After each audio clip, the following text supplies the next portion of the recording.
Hydronium ion जो है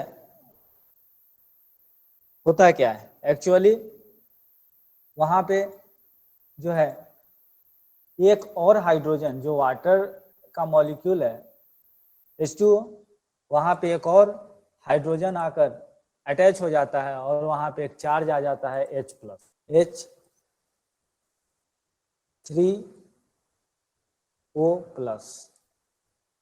ये आयन जो हो गया इसको हम लोग बोलते हैं हाइड्रोनियम आयन। अब इसमें सबसे पहले तो हम लोग H2O के बारे में देखेंगे कि H2O का जो बॉन्डिंग है वो कैसे बनता है।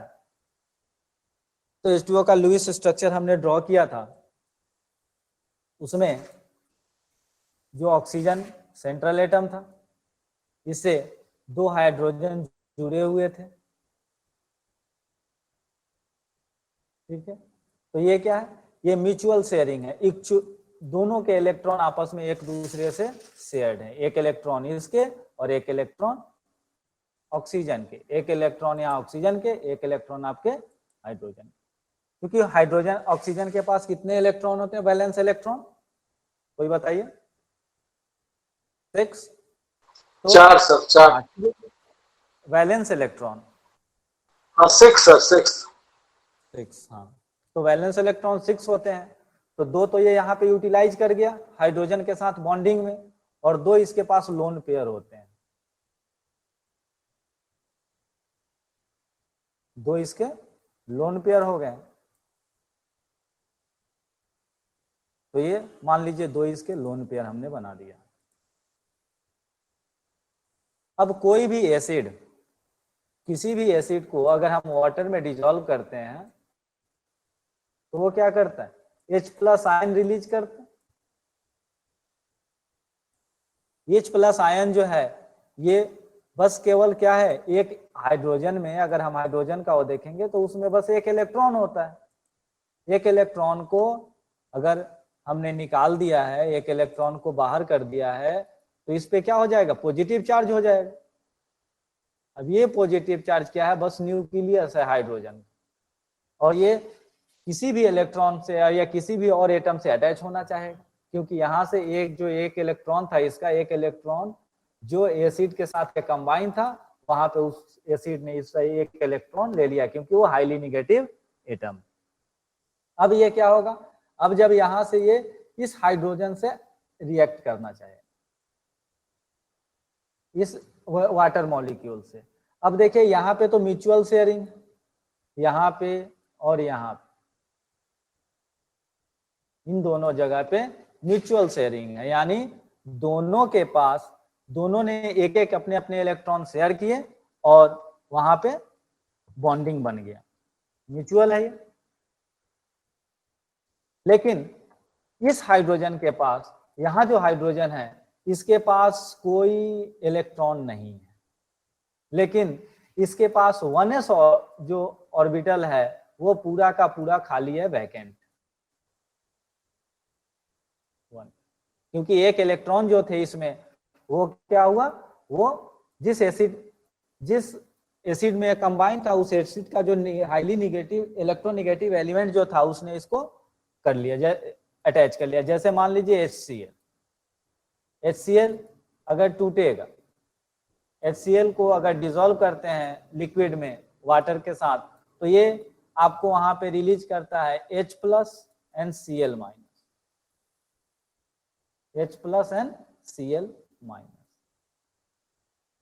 अब ये जो H+ है, H+ जो है ये फ्री स्टेट में आपको नहीं मिलेगा, H+ आयन जल्दी फ्री स्टेट में डिसॉल्व कंडीशन में वाटर वगैरह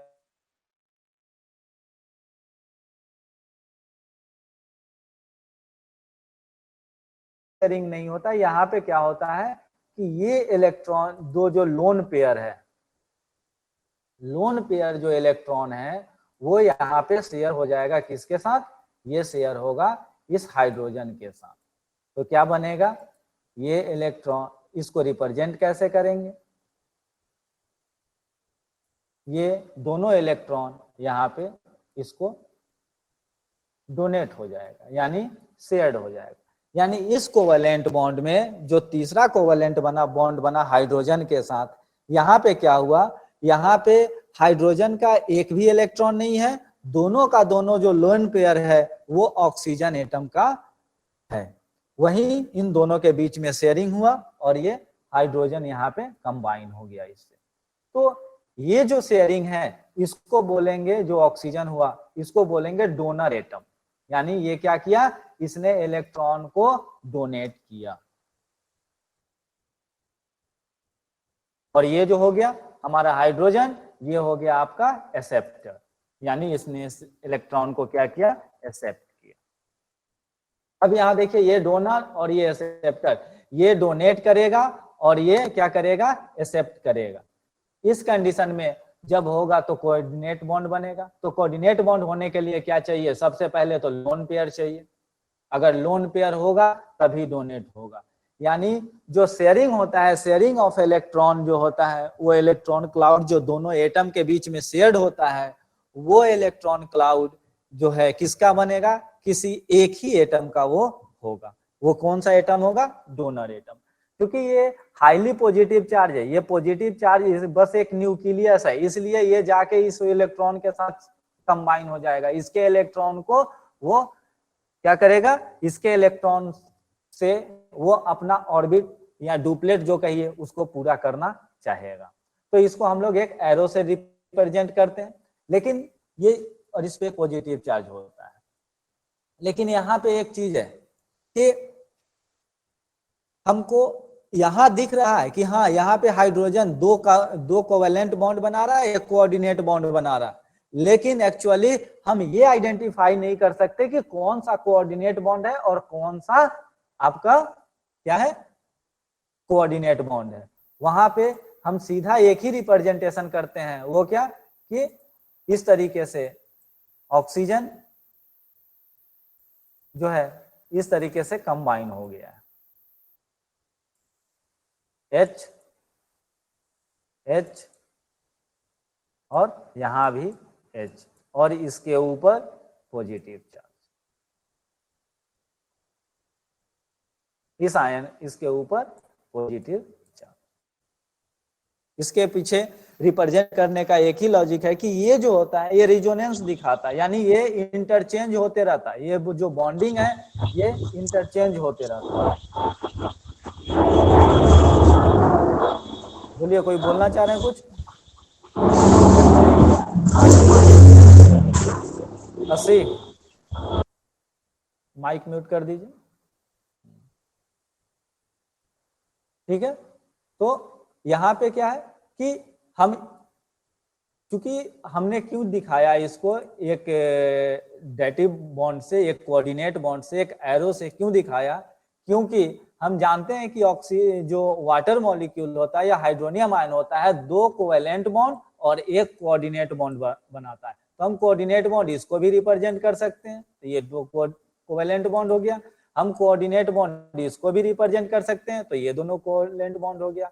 हम कोऑर्डिनेट बॉन्ड इसको भी रिप्रेजेंट कर सकते हैं, तो ये बाकी दोनों जो है वो क्या हो गया, कोवेलेंट बॉन्ड हो गया। यानी ये जो बॉन्डिंग जो होता है ये एक्चुअली आइडेंटिफाई नहीं कर सकते हैं कि कौन सा कोऑर्डिनेट बॉन्ड बना रहा है तीन बॉन्डिंग में और कौन सा कोवेलेंट बॉन्ड बना रहा है, क्योंकि ये सारा जो लोन पेयर वगैरह ये सारा जो होता है ये हाइब्रिडाइजेशन का कंसेप्ट है, जहां पे एक ही एनर्जी लेवल में सारे ऑर्बिटल जो भी हाइब्रिडाइज होते हैं, जो इंटरमिक्स ऑर्बिटल होते हैं, तो वो क्या होंगे, वो एक ही लेवल एनर्जी पे आ जाते हैं। इसलिए इनके बीच का बॉन्ड लेंथ या फिर एनर्जी हम आइडेंटिफाई नहीं कर सकते, लेकिन ये हम लोग जानते हैं कि हाँ ऑक्सीजन, ये जो हाइड्रोनियम आयन में दो कोवेलेंट बॉन्ड और एक कोऑर्डिनेट बॉन्ड बनता है।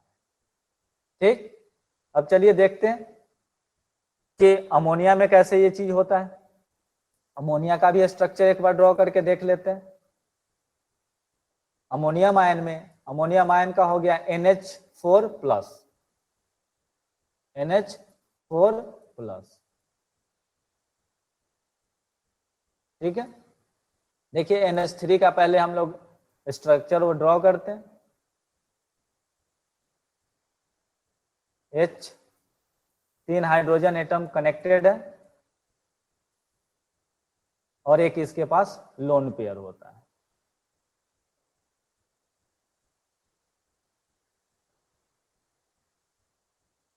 अब यहाँ पे जैसे ही एक H+ एटम आएगा, या क्या करेगा, ये लोन पेयर जो है ये इन दोनों के बीच में शेयर्ड हो जाएगा। ये हाइड्रोजन और जो आपका नाइट्रोजन है इनके बीच में शेयर्ड हो जाएगा। एक तरीके से बोलिए कि हाइड्रोजन जो है आके इस इलेक्ट्रॉन पेयर से आके चिपक जाएगा। एक्चुअली ये उनके बीच में ये इलेक्ट्रॉन पेयर को वो भी अट्रैक्ट करेगा और नाइट्रोजन भी अट्रैक्ट करेगा, ताकि दोनों यहाँ पे अपना अपना ऑक्टेट पूरा करना चाहते हैं। दोनों अपने अपने जो है, एक डुप्लेट पूरा करना चाहता है, एक ऑक्टेट पूरा करना चाहता है। तो यहाँ पे ये आके इसके साथ अटैच हो जाएगा और ये इलेक्ट्रॉन जो है इन दोनों में शेयर्ड हो जाएगा। तो इसको हम लोग रिप्रेजेंट कैसे करेंगे? आप इसमें किसी भी हाइड्रोजन पे को एरो से दिखा सकते हैं।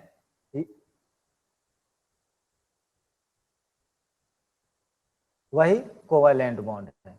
जहां ये एरो आपको रिप्रेजेंट करता हुआ दिखेगा वो समझिए कि वहां पे उतना कोवैलेंट बॉन्ड है। यहाँ पे एरो एक रिप्रेजेंट कर रहा, एक एरो कोवैलेंट बॉन्ड है और इस पे एक पॉजिटिव चार्ज है। ये है केवल और केवल प्रोटीन है, पॉजिटिव चार्ज है। इसको जहां भी लोन पेयर इलेक्ट्रॉन दिखेगा, जहां भी हायर इलेक्ट्रॉन कॉन्फ़िगरेशन वो दिखेगा, इलेक्ट्रॉन डेंसिटी ज्यादा दिखेगा और वहां पे इसको रिपल्सन नहीं मिलेगा, तो क्या होगा, वहां पे ये अटैच हो जाएगा। यहाँ पे केवल लोन पेयर है, कोई भी एटम नहीं है इसके इस जगह पे। उसके कारण ये प्योर पॉजिटिव चार्ज जो है ये आके न्यूक्लियस यहाँ पे इसके साथ अटैच हो जाएगा और इस इलेक्ट्रॉन को शेयर करेगा। तो यहाँ पे एक लोन पेयर होना जरूरी है उस एटम के पास, जो कि डोनर का काम करेगा, और एक जो दूसरा एटम जो एक्सेप्टर का काम करेगा।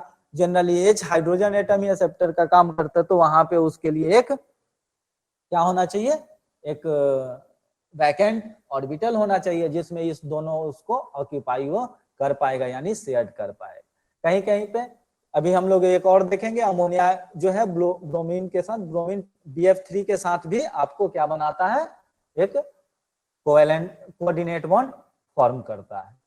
तो ये दोनों आयन रहा, ये दोनों आयन हमारे सिलेबस में भी है और इसके बारे में हम शायद 10th में भी पढ़े, 10th या 9th में। चलिए अब हम थोड़ा नोट्स पे देख लेते हैं कि क्या क्या है, कोऑर्डिनेट बॉन्ड होता क्या है, किसके किसके बीच में बनेगा और किस तरह का उसका थ्योरी है। चलिए यहाँ पे देखिए, ये कोऑर्डिनेट बॉन्ड होता क्या, एक कोऑर्डिनेट बॉन्ड ही भी एक तरह का कोवैलेंट बॉन्ड का टाइप है, जहां पे एक डोनर एटम होता है जो कि डोनेट करता है और एक एक्सेप्टर एटम होता है जिसका एक वैकेंट ऑर्बिटल होना चाहिए, जिसमें वो डोनेट किए गए एटम को ऑक्यूपाई यानी एक्सेप्ट कर लेगा। अब यहाँ पे देखिए इसमें जो इलेक्ट्रॉन पे जो होना चाहिए, वो जो इलेक्ट्रॉन जो डोनेट करेगा उसके पास कम से कम एक लोन पेयर होना चाहिए, यानी एक इलेक्ट्रॉन पेयर होना चाहिए जो कि उसी का हो और वो इलेक्ट्रॉन पेयर शेयरिंग में जाएगा, यानी उसको वो डोनेट करेगा शेयरिंग के लिए और दोनों एटम उसको शेयर करेंगे। दूसरा एटम जो है उस शेयर्ड एटम को रिसेप्ट कर पाए, यानी एक्सेप्ट हो जाए, रिसेप्टर का काम करे, उसको एक्सेप्ट कर पाएगा, तभी वो कोऑर्डिनेट बॉन्ड फॉर्म होगा। अगर उसके पास वैकेंट ऑर्बिटल होगा तभी वो उसको क्या करेगा, ऑक्यूपाई कर पाएगा। बनता इसको रिप्रेजेंट कैसे करते हैं, एक एरो से किधर की तरफ, डोनर से रिसीवर की तरफ, जिधर डोनेट होता है उधर एरो का टेल होता है और जिधर एक्सेप्ट करेगा उधर एरो का हेड होगा। जिसके कारण क्या होता है कि अब जब डोनेट हो गया तो उन दोनों में स्टेबिलिटी आ जाता है और वो दोनों एक बॉन्ड फॉर्म करके फिर स्टेबल हो जाते हैं। ठीक है, ये कहां पे होगा, लुईस थ्योरी के हिसाब से only possible in case of central atom, केवल सेंट्रल एटम के केस में ही ये पॉसिबल है। ठीक है, उसके बाद है कि हम लोग कोऑर्डिनेट बॉन्ड किस किस में, जैसे हमने देखा अभी अमोनिया में क्या था, hydrogen hydrogen hydrogen hydrogen, 3 hydrogen ने अपने अपने इलेक्ट्रॉन शेयर किए और 3 नाइट्रोजन ने अपने अपने इलेक्ट्रॉन शेयर किए तीनों हाइड्रोजन के साथ, और वो शेयर्ड पेयर इलेक्ट्रॉन उनके बीच में डेवलप हुआ, और दो इलेक्ट्रॉन जो हैं वो लोन पेयर के तौर पे नाइट्रोजन के पास रह गए। यहाँ एक हाइड्रोजन H+ आयन आया जो कि इस दोनों लोन पेयर इलेक्ट्रॉन के बीच में को शेयर किया और नाइट्रोजन के साथ एक कोऑर्डिनेट बॉन्ड फॉर्म किया। यहाँ पे देखिए ये बनेगा किस तरीके से, जब मान लीजिए NH3 को हम रिएक्ट कराएंगे HCl से, हाइड्रोक्लोरिक एसिड से, तो यहाँ क्या होगा। अब देखिए चूंकि नाइट्रोजन जो है वो हाईली इलेक्ट्रोनिगेटिव है क्लोरीन से इलेक्ट्रोनिगेटिविटी ज्यादा है नाइट्रोजन की, तो नाइट्रोजन जो है H+ आयन जो इसका है वो अपने वो कर लेगा और लोन पेयर यहाँ पे इसको डोनेट कर देगा। यहाँ पे जो हाइड्रोजन HCl से निकला तो Cl इसके इलेक्ट्रॉन को छोड़ेगा नहीं, Cl इसके इलेक्ट्रॉन को हाइड्रोजन को लेके नहीं जाने देगा, और वो H+ जो है H+ बन के आ गया, एक आयन बन के आ गया जिसको नाइट्रोजन अपना दोनों इलेक्ट्रॉन शेयर करेगा और यहाँ पे एक कोऑर्डिनेट बॉन्ड फॉर्म होगा। उसके बाद नेक्स्ट एग्जांपल देखते हैं इसमें वाटर का। वाटर में क्या है, वाटर का वही दो हाइड्रोजन क्या हुआ, एक एक अपना इलेक्ट्रॉन लेके दो ऑक्सीजन के एटम से इलेक्ट्रॉन से कंबाइन हो गया। उसके बाद इसके पास बच गए दो लोन पेयर से क्या बनाया इसने, एक हाइड्रोजन को करके आपको यहाँ पे एक कोऑर्डिनेट बॉन्ड बन गया। ठीक है, नेक्स्ट देखते हैं अमोनियम आयन, अमोनिया का और ब्रोमीन का। तो यहाँ क्या है, ब्रोमीन ने के साथ तीन वो जुड़े हुए हैं, तीन फ्लोरीन जुड़े हुए हैं, इसके पास ऑर्बिटल खाली है। कैसे वो देखिए, ये स्ट्रक्चर एक बार देख लीजिए। यहाँ से नाइट्रोजन और ब्रोमीन में क्या बना आपको, कोऑर्डिनेट बॉन्ड यहाँ पे। ठीक है, नाइट्रोजन ने अपने दो लोन पेयर ब्रोमीन को डोनेट किए और ये यहाँ पे कोऑर्डिनेट बॉन्ड बना लिया। ये कैसे है वो देख ले जरा, ब्रोमीन का हम लोग वो देख लेते हैं स्ट्रक्चर, ब्रोमीन के कैसे लोन पेयर खाली है। ये अभी जस्ट सेम यही चीज हमको आएगा कहाँ पे,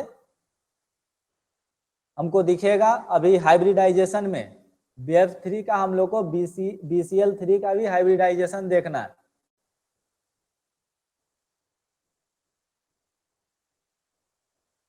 चलिए यहाँ देखते हैं, ये इसका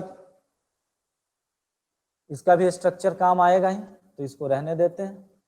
बस यहाँ हाइड्रोजन को केवल क्लीन कर देते हैं।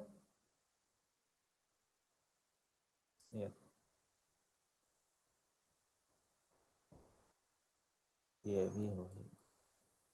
देखिए ब्रोमीन का एटॉमिक नंबर कितना होता है या इलेक्ट्रॉनिक कॉन्फ़िगरेशन बताइए। 1s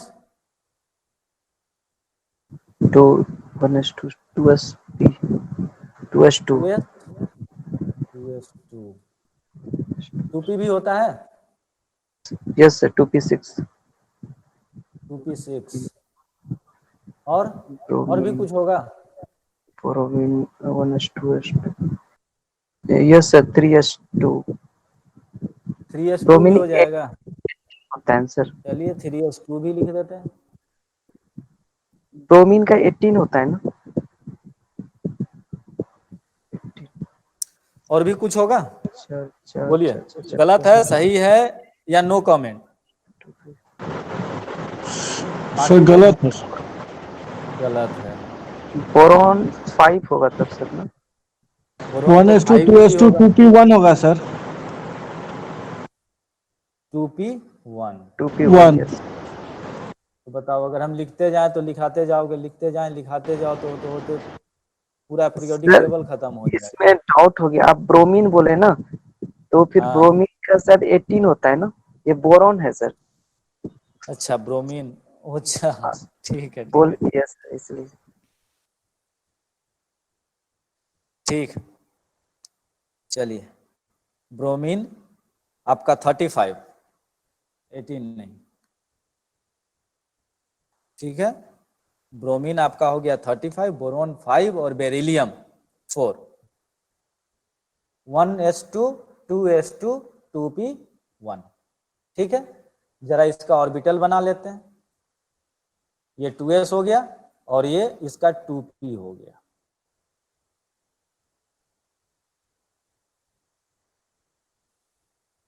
तो इसमें 2 इलेक्ट्रॉन और इसमें 1 इलेक्ट्रॉन। लेकिन इसको बनाने हैं कंपाउंड क्या, ये BF3 बना रखा है, BF3 बनाया। ये इसको बोलते हैं, ये जो इलेक्ट्रॉनिक कॉन्फ़िगरेशन हमने लिखा है ये ग्राउंड स्टेट इलेक्ट्रॉनिक कॉन्फ़िगरेशन।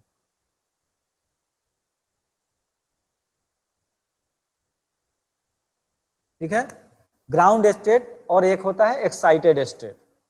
ठीक है, ये ग्राउंड स्टेट इलेक्ट्रॉनिक कॉन्फ़िगरेशन है।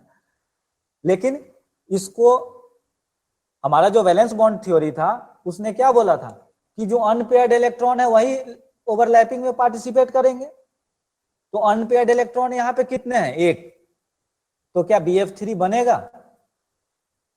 यहां तो बस केवल अगर ऐसा कंडीशन है तो B and only one fluorine can overlap with the bromine, with the boron। ठीक है, बोलिए वैलेंस सर यहाँ पर क्या था? 5 इलेक्ट्रॉन्स फुलफिल होगा ना ग्राउंड स्टेट में? 5 है तो अच्छा 5 इलेक्ट्रॉन तो आप ये 1s इलेक्ट्रॉन है।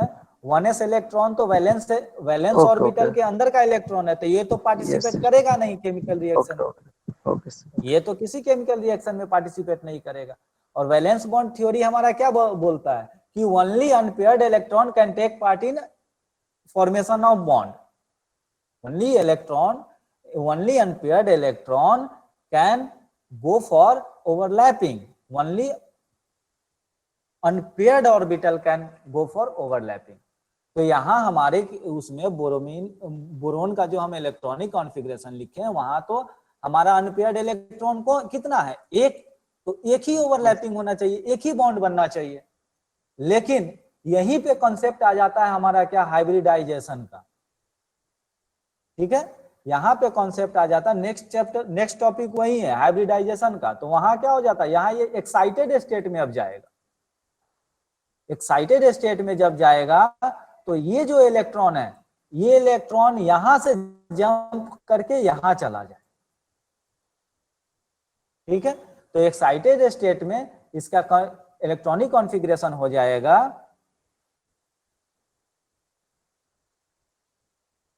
कुछ इस तरीके से।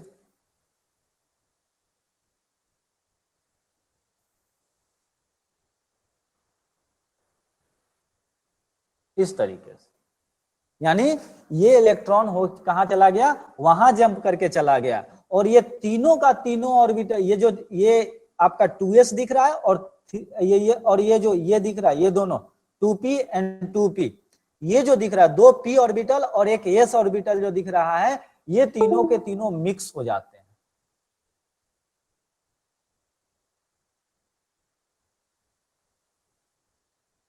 और इनका नया नाम पड़ जाता है।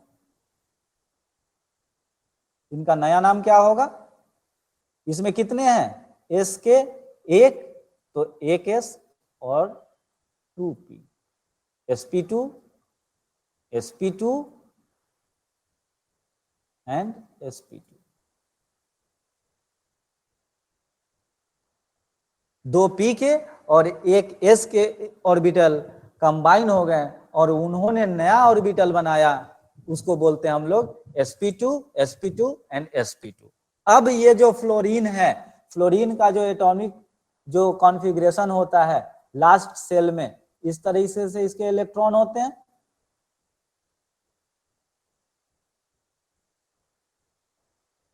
यहां ये दोनों ऑक्यूपाइड और ये हाफ फिल्ड।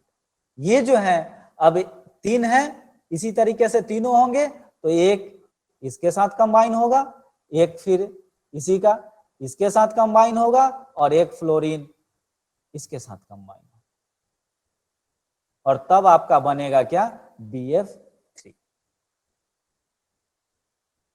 समझे? सर एक बार फिर से रिपीट करिएगा। सर ये अभी इसमें फिर से रिपीट करेंगे। हाँ अभी फिर से, अभी ये नेक्स्ट टॉपिक है हाइब्रिडाइजेशन, वहां पे हम इसको फिर से वो करेंगे। पहले तो हाइब्रिडाइजेशन निकालना सीखेंगे। जैसे हम लोग क्या किए थे, इलेक्ट्रॉनिक कॉन्फ़िगरेशन हम लोग को कैसे समझ में आ गया था। पहले इलेक्ट्रॉनिक कॉन्फ़िगरेशन हम लोग लिखना सीखे थे, उसके बाद हम लोग इलेक्ट्रॉनिक कॉन्फ़िगरेशन को पढ़ना थ्योरी बताएं कि कैसे इसका काम होता है। तो पहले हम पहले जो हाइब्रिडाइजेशन निकालना सीखेंगे। जब निकालना सीख जाएंगे कि ये होता है, उसके बाद हमको कैसे होता है वो सीखना बहुत आसान।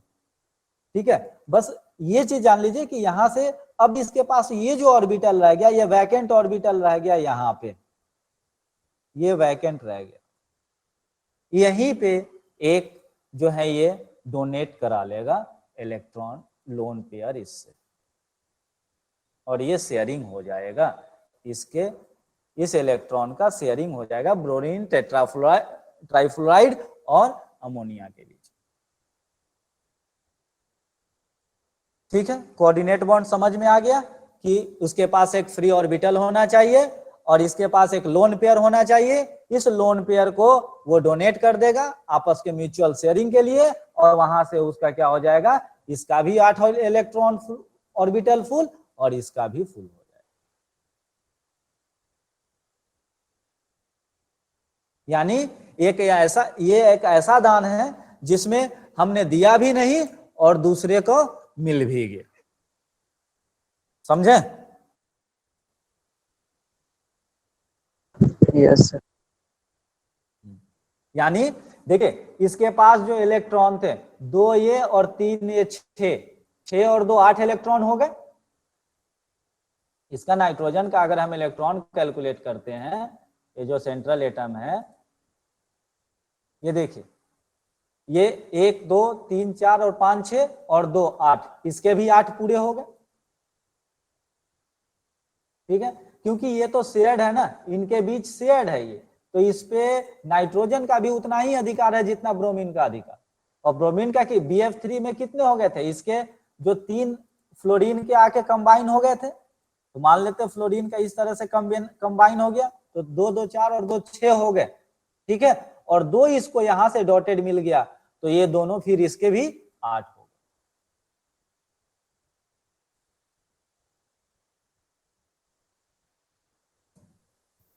तो इसके भी 8 हो गए और इसके भी 8 हो गए। यानी नाइट्रोजन ने पूरी तरीके से इसको दिया भी नहीं, और ब्रोमीन को भी फायदा हो गया, और नाइट्रोजन को भी अपना जो पहले के स्टेट में है, जिसका उसका ऑक्टेट जो सैचुरेटेड स्टेट में है, वहीं पे वो भी स्थित है। तो ये है आपका कोऑर्डिनेट बॉन्ड। नेक्स्ट जो इसमें है वो है हाइब्रिडाइजेशन।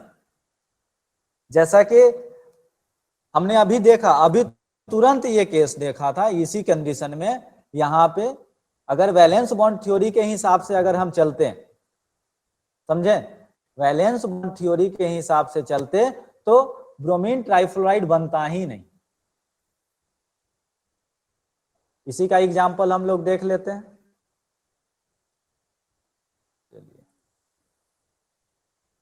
ब्रोमीन बार बार मेरे उससे भी ब्रोमीन ही निकल जा रहा है। बोरोन BF3, ठीक है, बोरोन का atomic number 5, electronic configuration 1s2 2s2 and 2p1।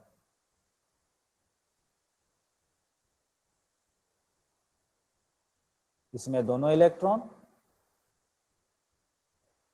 इसमें भी 2 electron,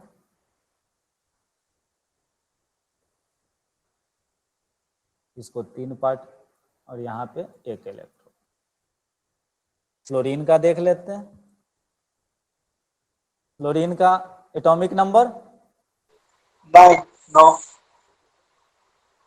9। Electronic configuration 1s2 2s2 2s2 2p5। Last का भी बताएंगे तो चलेगा, लास्ट का बताइए। 2p5 sir. 2p5, तो यहाँ 2s11 होगा,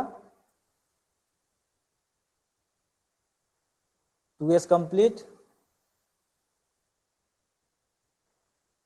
2p में आपका एक लास्ट वाला खाली रहेगा। तो ये एक फ्लोरीन हो गया। ऐसे ही यहाँ पे 3 फ्लोरीन हो,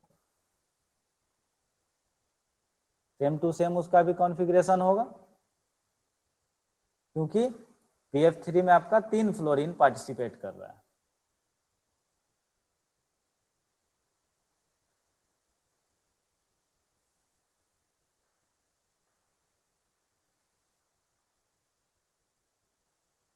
अब इस कंडीशन में जो है, अगर हम केवल हाफिल ऑर्बिटल का चेक करेंगे तो ये कंपाउंड, ये जो बॉन्डिंग है, कोवेलेंट बॉन्ड जो फॉर्म हुआ है, ये पॉसिबल नहीं है।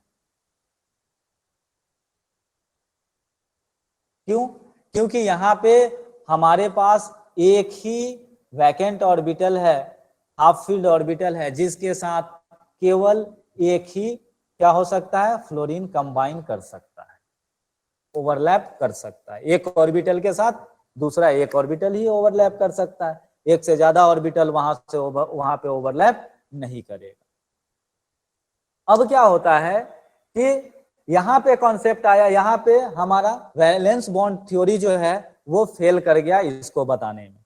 क्यों? क्योंकि जब ये चेक किया गया कि इसका बॉन्ड लेंथ, इसका बॉन्ड स्ट्रेंथ क्या आ रहा है, तो तीनों का बॉन्ड स्ट्रेंथ बराबर आ रहा है। BF3 का तीनों जो फ्लोरीन इससे कंबाइन है, उसका जो बॉन्ड स्ट्रेंथ है वो बराबर आ रहा है।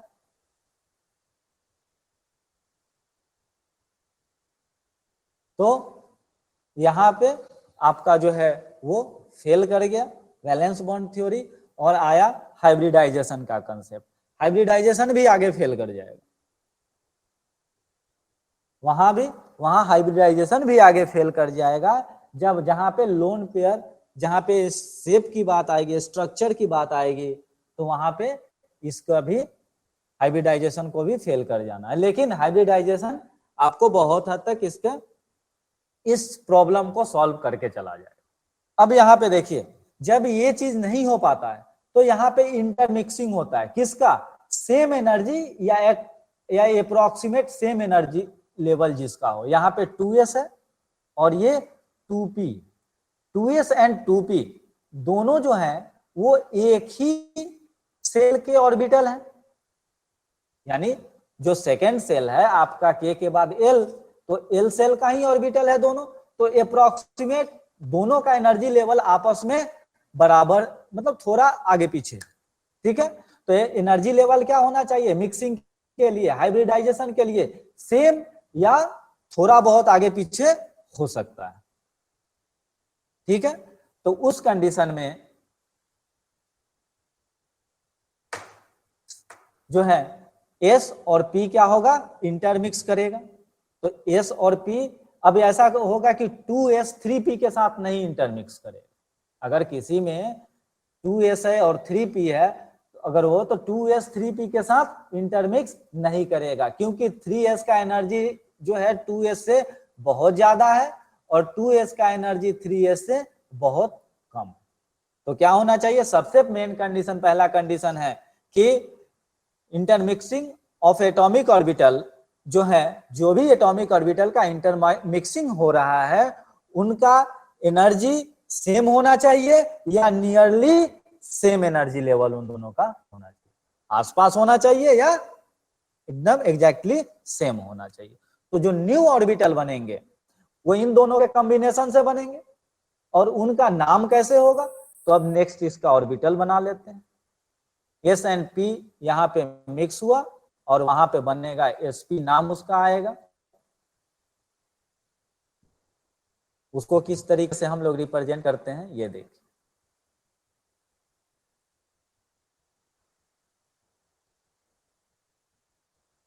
एक S और 2p, ठीक है।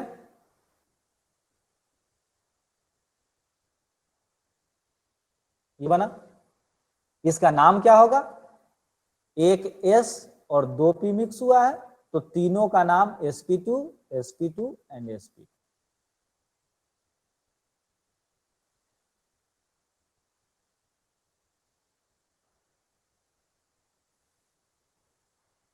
sp2 तीनों का नाम क्या होगा, जैसे वहां यहाँ पे s है, p अलग अलग है, तो जब ये इंटरमिक्स करके बना तो उसका नाम जो होगा क्या हो जाएगा अब sp2। क्यों? क्योंकि s का एक ऑर्बिटल और p का 2 ऑर्बिटल इंटरमिक्स हुआ है, इसलिए s का 1 और p का 2, sp2 sp2 एंड sp2। जितने ऑर्बिटल पार्टिसिपेट करेंगे मिक्सिंग में उतने ही ऑर्बिटल बनेंगे, यहाँ पे 1 और यहाँ पे p का 2, टोटल कितने हो गए 1 + 2 3, इसलिए 3 orbital sp2 sp2 and sp2 form हुआ। अब यहाँ पे ये इसके साथ कंबाइन कर दीजिए, इसको इसके साथ कंबाइन कर दीजिए, इसको इसके साथ कंबाइन कर दीजिए, और आपका बन गया कौन सा p and sp2 mix bond. उसके बाद एक और p एंड sp2 बॉन्ड बने, 3 फ्लोरीन का ओवरलैपिंग हो गया।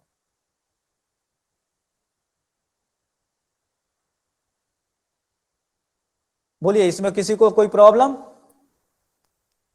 सर कुछ ठीक से समझ में नहीं आ रहा है, पता नहीं चल रहा है कि क्या बता रहे हैं आप।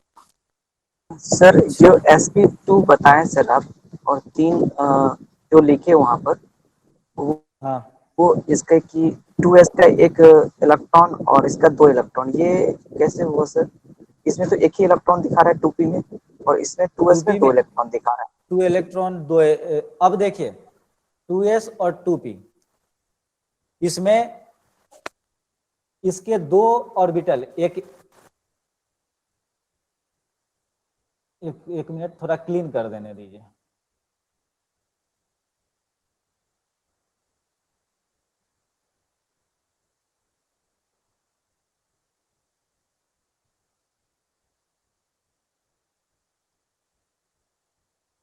एक में तो इलेक्ट्रॉन है ही, p में, p के एक में इलेक्ट्रॉन है, ठीक है।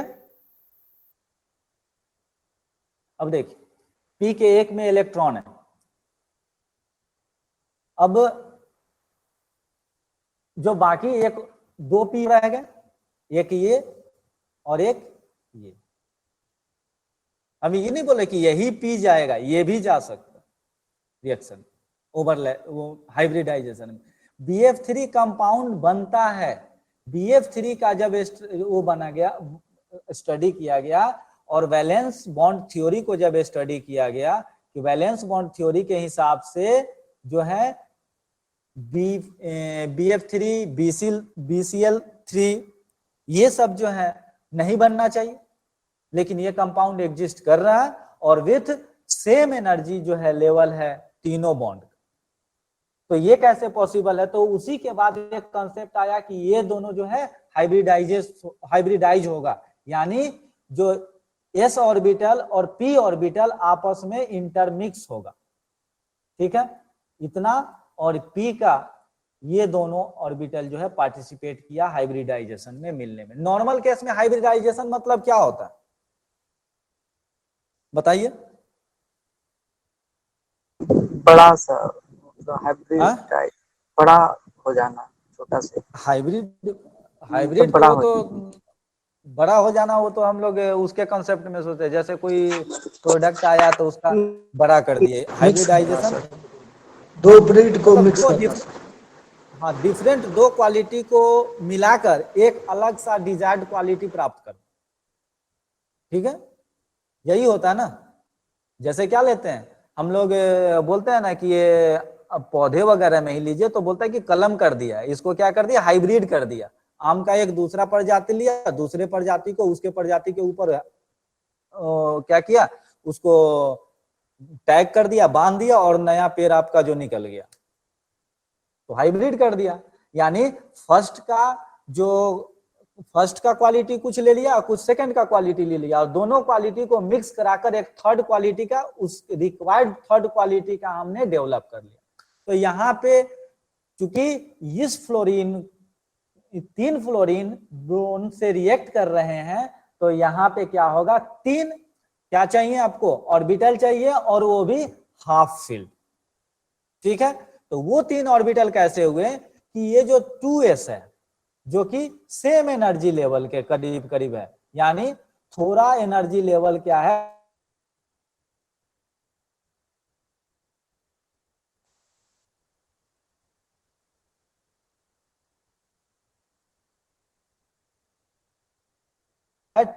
तो 2p के दो, ये दोनों मिक्स किए और एक नया टाइप का ऑर्बिटल बनाए, जो कि क्योंकि 3 ऑर्बिटल मिले हैं तो ये 3 ऑर्बिटल जैसा p है, जैसा आपका ऑर्बिटल ये एलिमेंट के केस में p ऑर्बिटल है, ठीक है, p दिख रहा है ना आपको, 1 2 3 ब्लॉक होते हैं, वैसे ही ये है sp2 sp या sp3 जो होते हैं वो ऐसे ही है, बस क्या इसमें अंतर होता है कि यहाँ पे ये 2 ऑर्बिटल मिक्स होकर एक ऑर्बिटल के फॉर्म में आ जाते हैं, एक मॉलिक्यूलर ऑर्बिटल के फॉर्म में आ जाते हैं।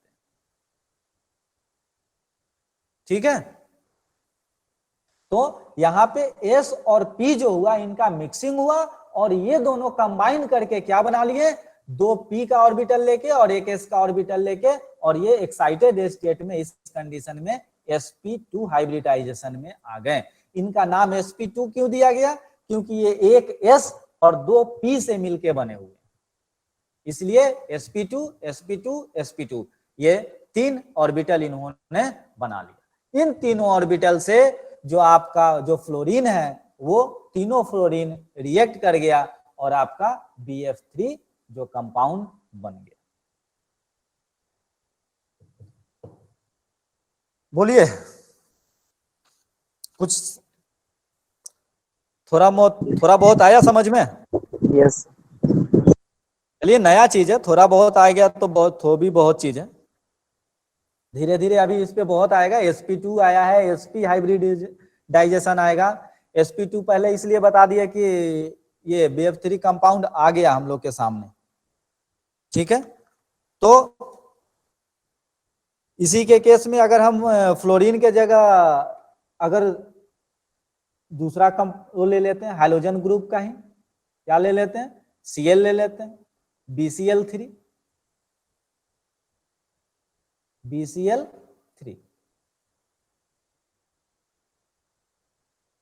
ठीक है।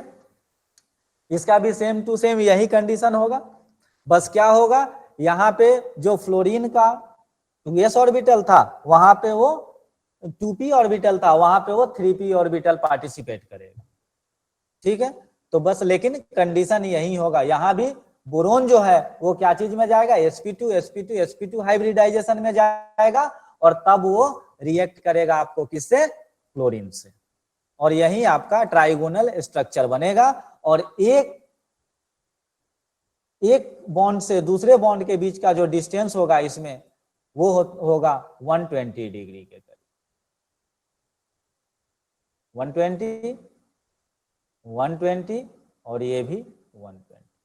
क्यों, क्योंकि ये जो भी बॉन्डिंग बनता है हाइब्रिडाइजेशन के बाद ये सब के सब मैक्सिमम डिस्टेंस रखना चाहते हैं एक दूसरे से। मैक्सिमम डिस्टेंस रखने का मतलब है कि मिनिमम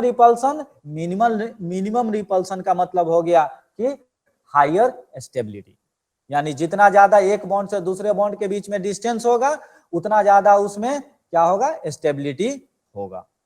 तो जितना पॉसिबल है 3 बॉन्ड है, ट्राइगोनल स्ट्रक्चर होगा, इसका ज्योमेट्री कैसा होगा, ट्राइगोनल,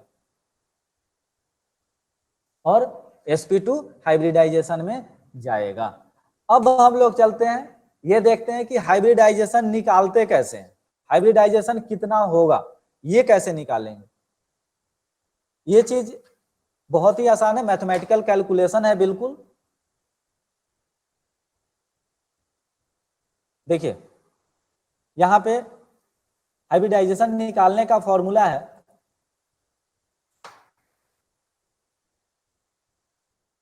हाइब्रिडाइजेशन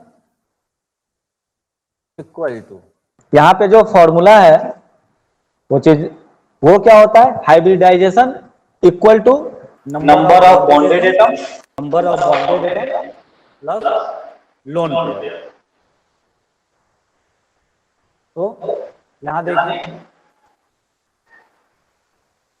हम लोग चलते हैं। सबसे पहला जो हमारा अभी वो पढ़े हैं उसमें क्या था, BF3 और BCl3। BCl3 हमारे कोर्स में भी है। देखिए तो बोरोन का एटॉमिक नंबर क्या है, तो बोरोन का एटॉमिक नंबर कितना है, 5। उसके साथ कितने बॉन्ड बनाए हैं, कितने एटम जुड़े हुए हैं, 3। ठीक है, yes. तो बोरोन का आपका हो गया 1s2 and 2s2 and 2p1। ये तो वैलेंस इलेक्ट्रॉन इसके कितने हो गए, 3। ठीक है, तो वैलेंस इलेक्ट्रॉन 3 कितने कंबाइंड है, तो 3। तो 3 माइनस 3 लोन पेयर कितने हो गए, 0। तो यहाँ पे जो H हम निकालेंगे हाइब्रिडाइजेशन, H इक्वल टू क्या है, नंबर ऑफ बॉन्डेड एटम कितने हो गए, 3, नंबर ऑफ लोन पेयर। तो 3 वैलेंस इलेक्ट्रॉन है, वहां से मैंने माइनस किया, 3 बॉन्ड बन गया, यानी 3 जो इलेक्ट्रॉन है वो किसके साथ कंबाइन हो गए, 3 एटम के साथ कंबाइन हो गए। तो 3 का 3 कैंसिल, बच कितने गए, 0। तो लोन पेयर कितने हो जाएंगे, 0। तो टोटल कितना आया, 3। ठीक है, उसके बाद दूसरा किस में देखें, दूसरा हम लोग देख लेते हैं CH4। तो कार्बन का वैलेंस इलेक्ट्रॉन कितना है बताइए,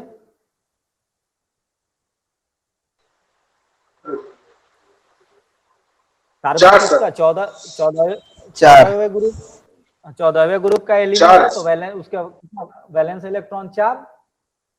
तो 4 वैलेंस इलेक्ट्रॉन, और हाइड्रोजन कितना इससे जुड़ा हुआ है, 4। तो 4 माइनस 4 0, तो लोन पेयर 0 और बॉन्डेड एटम 4। तो 4 प्लस 0 इक्वल टू 4। इस तरीके से ये सबको ध्यान में रखे, बस अभी एच कैलकुलेट करना बता रहे हैं, एच के बेसिस पे ही हम उसका लिखेंगे कौन सा हाइब्रिडाइजेशन है। 2 हमने बताया, तीसरा देखते हैं, NH3 का, NH3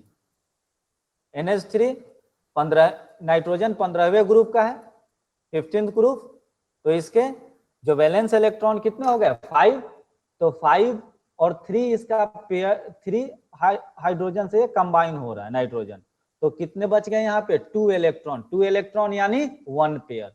तो H कितने हो गए, bonded atom 3, lone pair 1 equal to 4।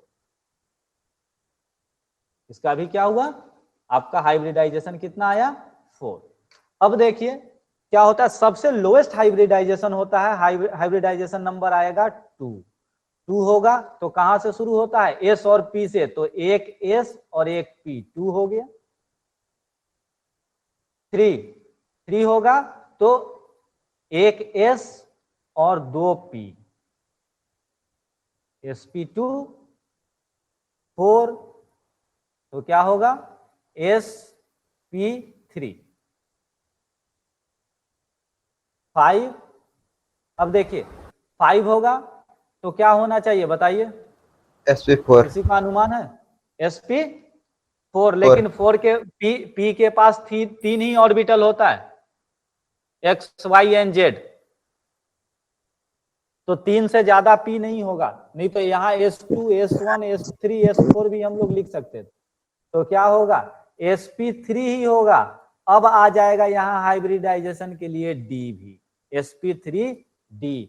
वैसे ही 6 होगा तो क्या होगा आपका, sp3d2। d2।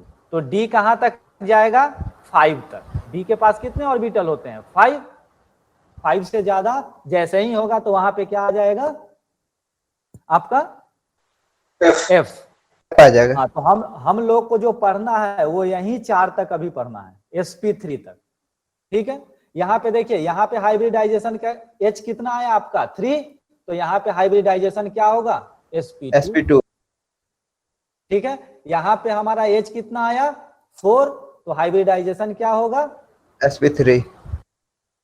यहाँ पे हाइब्रिडाइजेशन हमारा 4, तो वो क्या आएगा, sp sp3 ठीक है। अब एक चेक कर लेते हैं किसका, sp के केस में कि sp कहाँ आएगा। तो उसके लिए हम लोग लेते हैं अपने ही जो हमारे सिलेबस का ही है ECl2। इतना को ये चीज समझ में आ गया, इसको वो करें या स्नैप लेना है तो ले लीजिए। सर थोड़ा प्रॉब्लम, जीरो सर कैसे हुआ सर, ये थोड़ा डाउट हो गया सर। कौन सा? सर अभी वो जो एक बार निकालते हैं ना जीरो वाला, हाँ एक हाँ सेकंड वाला, valence yes sir, lawn valence pair. Valence valence electron पता है, सभी पीरियोडिक टेबल याद होना चाहिए।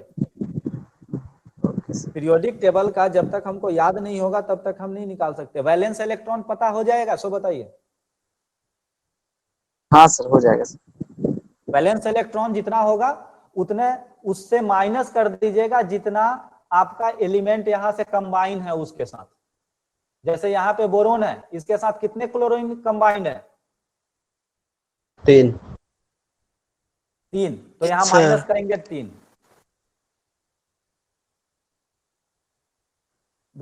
ब्रोन का 3 ही होता है ना, उसका क्या बोलते हैं, वैलेंस इलेक्ट्रॉन। यस तो सर। हाँ सर 3 होता है सर, बोरोन का 5 एटॉमिक नंबर। तो 3 माइनस 3, वैलेंस इलेक्ट्रॉन जितना है उतने में से माइनस कर देंगे जितने नंबर ऑफ एटम कंबाइन है। ठीक है, तो वो क्या हो गया, वो बॉन्डेड एटम है, तो बॉन्डेड एटम माइनस कर देंगे वैलेंस इलेक्ट्रॉन से। तो यहाँ पे आगे आपका कितना, 0। अगर ये 0 आ जाता है तो क्या होगा, लोन पेयर 0 है, क्योंकि उसके पास जितने इलेक्ट्रॉन थे वैलेंस इलेक्ट्रॉन वो क्या हुआ, वो तो कंबाइन कर लिया, तो उसके पास लोन पेयर इलेक्ट्रॉन बचा ही नहीं, तो फिर वो लोन पेयर इलेक्ट्रॉन तो 0 रहेगा उस कंडीशन में। यहाँ पे जैसे नाइट्रोजन में देखिए, नाइट्रोजन में का जो वैलेंस इलेक्ट्रॉन है वो है 5। ठीक है, कितने हाइड्रोजन इसके साथ कंबाइन हो रहे हैं, 3। तो 5 माइनस 3 इक्वल टू 2। तो 2 इलेक्ट्रॉन कितना लोन पेयर बनाएगा, 1 1 पेयर। हाँ 2 इलेक्ट्रॉन, नाइट्रोजन के ही दोनों इलेक्ट्रॉन है, तो कितना लोन पेयर बनाएगा, 1।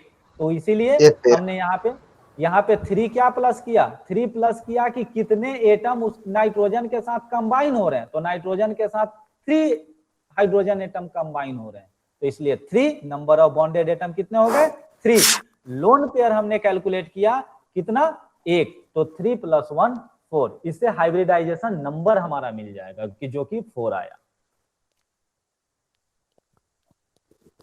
ओम प्रकाश समझे? Yes sir. नहीं समझे तो जबरदस्ती समझने की जरूरत नहीं है, नहीं समझे तो फिर से समझा देंगे। नहीं सर ठीक है सर।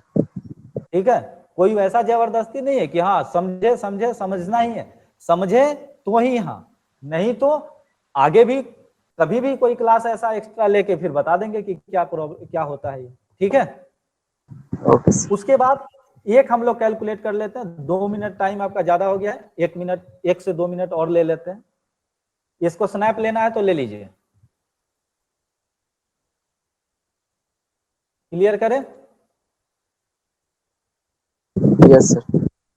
एक हम लोग देख लेते हैं जो हमारा है BeCl3 Cl2 BeCl2, ये हमारे सिलेबस का भी है, इसका हाइब्रिडाइजेशन पढ़ना है। तो ये हो गया कौन सा एलिमेंट बताइए, बेरिलियम। Yes sir 35। हाँ, वैलेंस इलेक्ट्रॉन कितने हुए इसके, बेरिलियम के वैलेंस इलेक्ट्रॉन बताइए, 2 इलेक्ट्रॉन। यही होता है ना इसका electronic configuration, 1s2 and 2s2। तो वैलेंस इलेक्ट्रॉन लास्ट और बाहर वाले ऑर्बिट में कितने हैं, 2, तो यही इसके 2 इलेक्ट्रॉन वैलेंस इलेक्ट्रॉन हो गए। और कितने एटम इसके साथ ज्वाइन है, 2, तो 2 - 2 = 0। तो हम इसका H निकालते हैं, number of combined atom 2 chlorine, और लोन पेयर 0 हो गए इलेक्ट्रॉन, तो कोई लोन पेयर नहीं, 0। तो कितना हो गया हाइब्रिडाइजेशन, 2। जब S 2 होगा तो क्या होगा, एक S और एक P। हाँ, तो क्या होगा इसका हाइब्रिडाइजेशन, sp।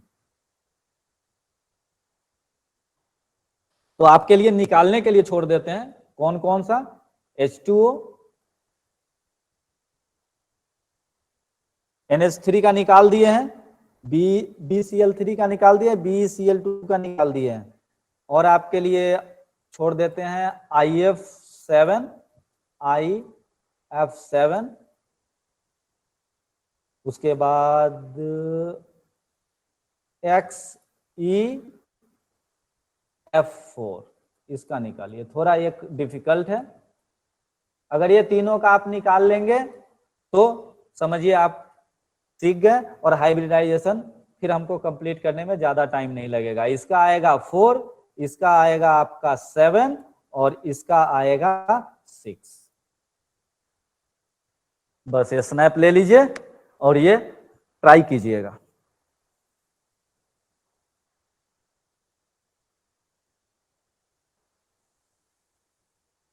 एक आप लोग है ना, अभी क्वेश्चन पेपर था एक उसका, आप लोग के पास क्वेश्चन पेपर है पहले वाले टेस्ट का? No sir. तो हम स्क्रीन पर कौन सा टेस्ट का सर? लास्ट पिछली बार जो हुआ है सर नहीं, संडे को, मतलब सर इस बार जो सैटरडे को हुआ है। देखिए कौन सा टेस्ट है, ये है आपका एटॉमिक, वो फर्स्ट चैप्टर का है, एटॉमिक स्ट्रक्चर का। चलिए हम एक बार स्क्रीन रिप्रेजेंट कर रहे हैं, आप लोग उसका स्नैप ले लीजिएगा, ठीक है।